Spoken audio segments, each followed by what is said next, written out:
అందరికీ నమస్కారం. నిన్న క్రిస్మస్ పర్వదినాన్న ఏదో అట్టహాసంగా ఇళ్ల స్థలాల పంపిణీ మీద ప్రజలందరూ కూడా ఏదో ఆనందిస్తున్నారని చెప్పి గొప్పలు చెప్పుకున్నటువంటి ముఖ్యమంత్రి అదే రోజున నిన్న పేదలు, ఎస్సీ, ఎస్టీ, బీసీ, మైనార్టీలు ప్రైవేట్ కాలేజీల్లో, ఎయిడెడ్ కాలేజీల్లో, అన్ఎయిడెడ్ కాలేజీల్లో చదువుకుంటున్నటువంటి పీజీ విద్యార్థులకు పిడుగు లాంటి జీవోని ఇచ్చి వాళ్ళ భవిష్యత్తుని అగమ్య గోచరం కింద మార్చాడు మన ముఖ్యమంత్రి జగన్మోహన్ రెడ్డి గారు. జగనన్న విద్యా దీవెన, జగనన్న వసతి దీవెన అని చెప్పి 2 పథకాలు ప్రారంభించినటువంటి ముఖ్యమంత్రి ఆయనే ఆ 2 పథకాలను రద్దు చేయడం అనేది ఇక్కడ చాలా చెప్పుకోదగినటువంటి విషయం. తన తండ్రి హయాంలో ప్రారంభించినటువంటి ఫీజు రియంబర్స్మెంటు పథకం, దాన్ని ఇంకా నేను మెరుగులు దిద్ది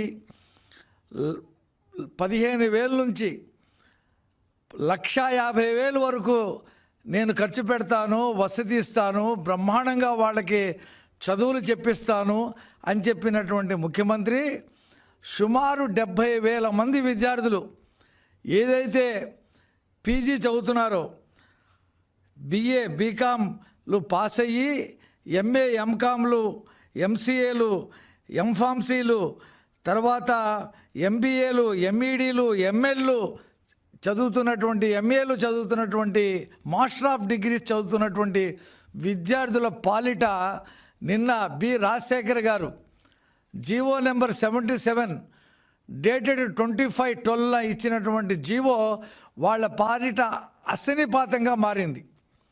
సుమారు 637 కాలేజీల్లో 70,000 మంది విద్యార్థులు చదువుతున్నటువంటి వాళ్ళకి ఈ జీవో వాళ్ళ భవిష్యత్తుని అగమ్య గోచరం కింద మార్చింది.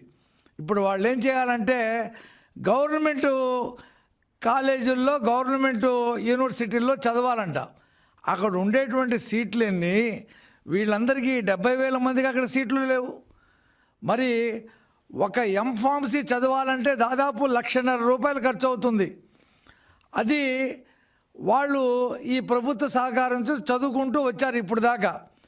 ఇప్పుడు ఈయన దాన్ని రద్దు చేసేస్తే గవర్నమెంట్ కాలేజీలు ఉన్నాయే కొన్ని, వచ్చే సీట్లే కొన్ని.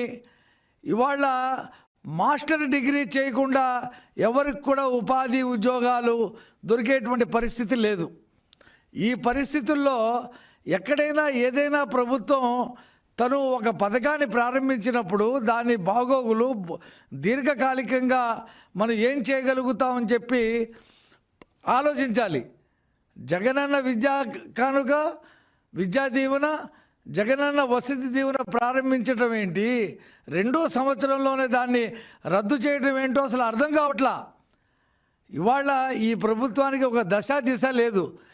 ఈ 1,50,000 వరకు ఎంత చదివినా సరే నేనే పెట్టుకుంటానని చెప్పినటువంటి ముఖ్యమంత్రి నవరత్నాల్లో చేర్చినటువంటి ఈ అంశానికి తూట్లు పడవటం అంటే ఇది ఏ రకంగా ఎస్సీ, ఎస్టీ, బీసీ, మైనార్టీ పేదలకి ఉపయోగపడుతుందని చెప్పి నేను ముఖ్యమంత్రిని ప్రశ్నిస్తూ ఉన్నాను. నేను ఇవాళ అంటే మీరు చెప్పేది ఒకటి, చేసేది ఒకటి.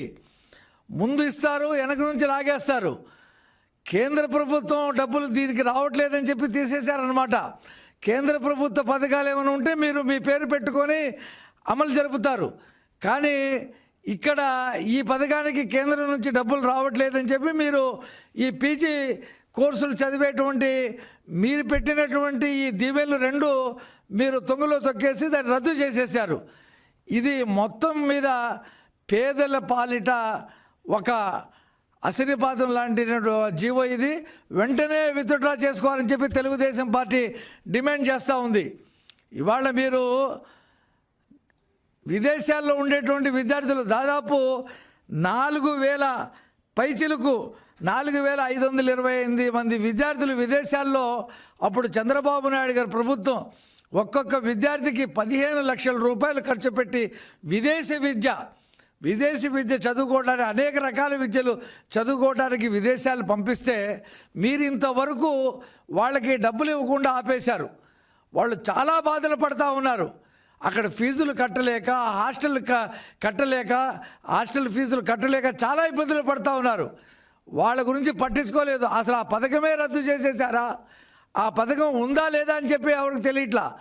వాళ్ళు అక్కడ బాధపడుతున్నారు, ఇక్కడ వాళ్ళ తల్లిదండ్రులు బాధపడుతూ ఉన్నారు.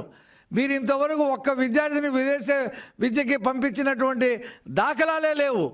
ఇక మీరు అమ్మఒడి, ప్రతి విద్యార్థికి అమ్మఒడి ఇస్తూ ఉన్నారు.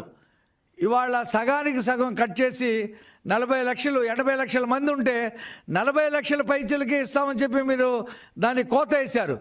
ఇప్పుడేమో మళ్ళీ వైట్ రేషన్ కార్డులు 8.5 లక్షలు కట్ చేశారు. 300 యూనిట్లు కరెంటు బిల్లు వచ్చింది చెప్పి కొంతమందిని కట్ చేశారు. ఇన్కమ్ ట్యాక్స్ పరిధిలో వస్తున్నారని చెప్పేసి కొంతమందిని కట్ చేశారు. ఇలా మీరు ఒక చేత్తో ఇవ్వటం, రెండో చేత్తో లాగేయటం, మీ పథకాలు ఒక విశ్వరూపం దాల్చినాయి.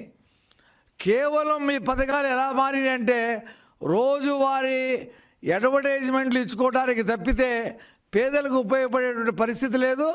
అప్పులు చేసి తెస్తున్న వాటిలో కూడా కోతలు మీరు విధిస్తూ ఉన్నారు. ఇవాళ రాష్ట్ర వ్యాప్తంగా విద్యార్థి సంఘాలు, యువజనులు ఆందోళన చేస్తూ ఉన్నారు నిన్న మీరు ఇచ్చినటువంటి జీవో పట్ల.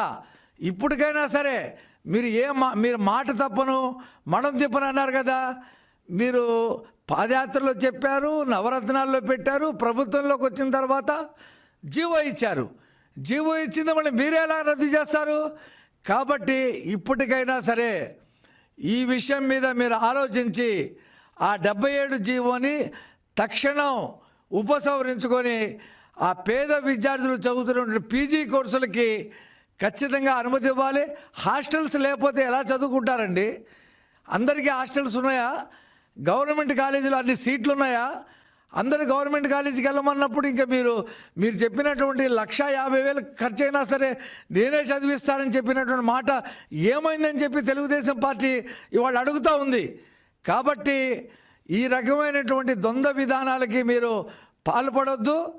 ఈ రకంగా పేదల్ని అన్యాయం చేయవద్దు. ఒక పక్కనే నిరుద్యోగ వృత్తి రద్దు చేసేశారు, ఉద్యోగాలు తెస్తామన్నారు, ప్రతి కాలేజ్ తిరిగారు, ప్రతి యూనివర్సిటీ తిరిగారు, ప్రతి జిల్లాని హైదరాబాద్ చేస్తామన్నారు, ప్రత్యేక హోదా తెస్తామన్నారు. అవి తేకపోగా ఉద్యోగాలకి నోటిఫికేషన్ ఇవ్వగా ప్రతి సంవత్సరం జనవరిలోనే క్యాలెండర్ అన్నారు. పోయిన సంవత్సరం లేదు, ఈ సంవత్సరం లేదు, ఆ క్యాలెండర్ లేదు, ఉద్యోగాలు లేవు. కనీసం చదువుకుందామంటే ఆ రకమైనటువంటి అవకాశం ఉన్నటువంటి ప్రభుత్వం నుండి ఉండేటువంటి ఆ చేయూతను కూడా మీరు కట్ చేసేసి ఇంకా మీరు చేసేది ఏంటి? మీరే నిరుద్యోగులకి కానీ విద్యార్థులకు కానీ చేసేది లేదు. స్కాలర్షిప్లు కట్ చేసేస్తూ ఉన్నారు, స్వయం ఉపాధి కట్ చేసేస్తూ ఉన్నారు. అసలు మీరు వచ్చిన తర్వాత స్వయం ఉపాధి పథకాలే లేవు. SC ST BC minority corporation నిధులన్నీ కూడా మీరు అందులో నుంచి మార్చి ఎక్కడికి తీసుకెళ్లారో ఎవరికీ తెలియదు. అలాగే సప్లాన్ నిధులు కూడా మీరు దేనికి మార్చారో తెలియదు.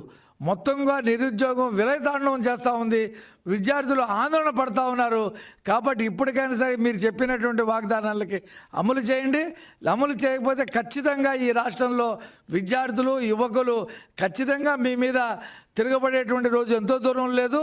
తెలుగుదేశం పార్టీ డిమాండ్ చేస్తున్నట్టు విధంగా ఆ 77 జీవోని తక్షణం మీరు నిలుపుదల చేసి విద్యార్థులందరికీ కూడా పీజీ విద్య అందించాలని చెప్పేసి విదేశాల్లో ఉండేటువంటి విద్యార్థులందరికీ కూడా మీరు ఇవ్వాల్సినటువంటి డబ్బులు ఏదైతే వాళ్ళు ఆహాకారాలు చేస్తున్నారో ఆకలితో ఉండడానికి వసతి లేక ఇబ్బందులు పడుతూ ఉన్నారు.